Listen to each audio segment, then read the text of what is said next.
आज बाकी काही बोलण्याआधी मी वंदना वंसांना धन्यवाद देईन, कारण की असे काही लिहावे असे प्रोत्साहन त्यांनीच मला दिले रिटायरमेंटच्या दिवशी. आणि त्या म्हणाले की तू पण लिहू शकतेस, काहीतरी लिही, तुला जमेल. म्हणून थँक्यू वंदना वंसा. आता मी आई-बाबांचे विशेष आभार मानेन की त्यांनी माझ्यासाठी नाही, त्यांनी विजयसाठी, आज मी डायरेक्ट नाव घेते मी देवाचे आणि खास करून अण्णांचे खूप जास्त आभार मानते, कारण अण्णांनी त्यावेळेला अगदी अचूक निवड केली आपल्या भावी जावयाची, आणि ती त्यांची निवड अगदी सार्थकी लागलेली आहे. म्हणून मी अण्णांचे खूप मनापासून आभार मानते. देवाचे तर आभार आहेतच, आणि माझ्या आईचे आणि भावांचे आशीर्वाद सतत माझ्यासोबत आहेत. आता पुढे विजय पोरे, एक निस्वार्थी, परोपकारी आणि प्रेमळ व्यक्तिमत्व.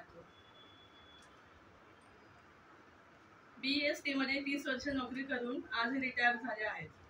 त्यांच्याबद्दल लिहावे व बोलावे तेवढे कमीच आहे.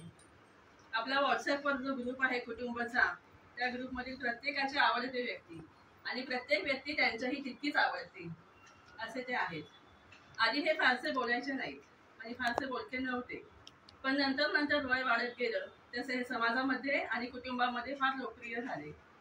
समाजाच्या सर्व कार्यक्रमामध्ये अगदी पुढाकार घेऊन काहीतरी चांगली सेवा देण्याचा त्यांचा नेहमी प्रयत्न असतो.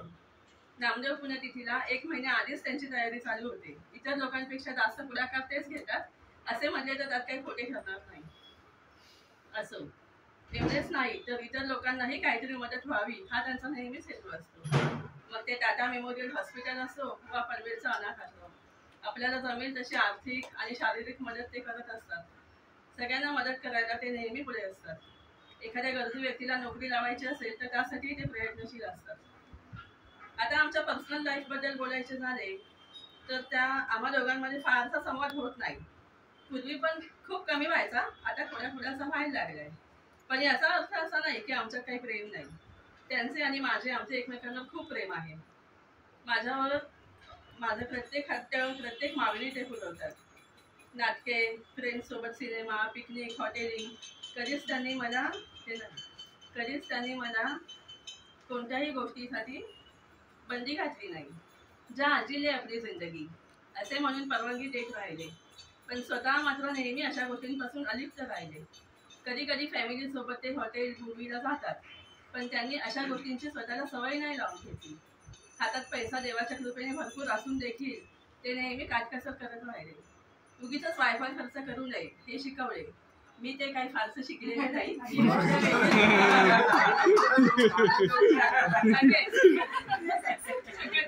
आम्हाला घरी लग्न झाल्यापासून खूप ठिकाणी मला फिरायला नेले, अजूनही ते नेतात. अशा वेळी ते खर्चाचा अजिबात विचार करत नाहीत. आमचं कम्फर्ट, आम्ही व्यवस्थित कसे पोहोचू एखाद्या ठिकाणी याचा ते विचार करतात. अगदी दारापासून ते ओला करतात किंवा काही करतात, प्रायव्हेट गाडी करतात, पण आम्हाला त्रास होईल याचा ते अजिबात त्रास घेऊन देत नाहीत. त्यांना देवाधर्माची पण खूप आवड आहे. आता अनेक धार्मिक स्थळी आम्हाला त्यांच्यामुळे जाणे शक्य होते, आणि आता ते आम्हाला दुबईला सुद्धा नेणार आहेत.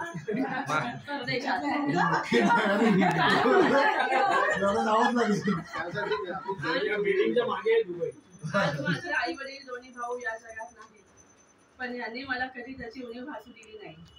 आणि या गोष्टीसाठी मी आई बाबांचे, भाऊजींचे, सगळ्यांचे पूर्ण कुटुंबाचे आभार मानते की मला माहेरचे कोणी नाही, पण त्यांनी असं नाही राहून दिलं की मला माहेरचे कोणी नाही, आम्ही सगळे तुझीच आहोत, तुझे भाऊ, तुझे आई वडील आहोत, असंच त्यांनी मला भक्कम पाठिंबा दिलेला आहे आतापर्यंत, आणि पुढेही देत राहतील.